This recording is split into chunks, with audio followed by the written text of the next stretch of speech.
મહેસાણામાં ભવાની ધામ બનવા જઈ રહ્યું છે. ભવાની ધામ ધાર્મિક, સામાજિક અને શૈક્ષણિક સંસ્થાનો ત્રિવેણી સંગમ છે. પાવર હાઉસ ઓફ ભવાની ધામના નિર્માણ માટે મહેસાણા સર્કિટ હાઉસ ખાતે એક પ્રેસ કોન્ફરન્સ યોજાઈ હતી.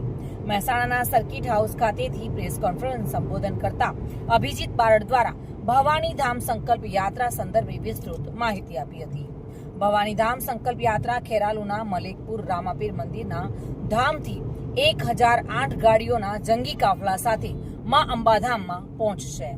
સમગ્ર ક્ષત્રિય ઠાકોર સમાજના યાત્રાનું ધામ અને આસ્થાનું ધામ સંસ્થાનું નિર્માણ થાય તે માટે સંકલ્પ લઈને માં અંબાધામમાં જવાનું આયોજન કરવામાં આવી રહ્યું છે. યાત્રાધામ અને સમાજનું એકતાનું પ્રતીક એવું એટલે ભવાની ધામ ક્યાં નિર્માણ થવાનું છે તેના કોઈ જ ખુલાસા કરવામાં આવ્યા નથી. આગામી સમયમાં જાહેર સભા યોજી મીડિયા સમક્ષ ભવાની ધામ ક્યાં બનવાનું છે તે જાહેર કરવામાં આવશે. જોકે ભવાની ધામ ધાર્મિક, સામાજિક અને શૈક્ષણિક સંસ્થાનો ત્રિવેણી સંગમ તૈયાર થવા જઈ રહ્યું છે. પોલિટિક્સ, રાજકીય દ્રષ્ટિએથી જોવા જઈએ તો ભવાની ધામ એક પાવર હાઉસ તરીકે નિર્માણ થશે તેવું અભિજીત બારડે જણાવ્યું હતું.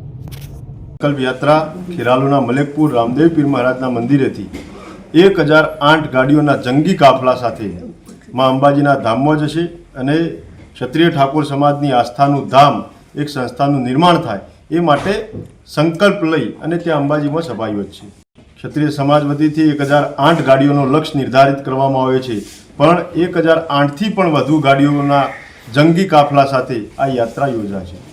એ સ્થળ અને ભૂમિપૂજનની તારીખ પણ ટૂંકા ગાળાની અંદર આપ મીડિયા મિત્રોના માધ્યમથી અને જાહેર સભાના પ્લેટફોર્મ પરથી એની પણ સ્પષ્ટીકરણ અને જાહેરાતો કરીશું. પણ હાલ પૂરતા આ ભવાની ધામ સંકલ્પ યાત્રા યોજી અને સમાજમાં એક ચેતના અને ઉર્જા લાવવા માટે કાર્યરત છીએ.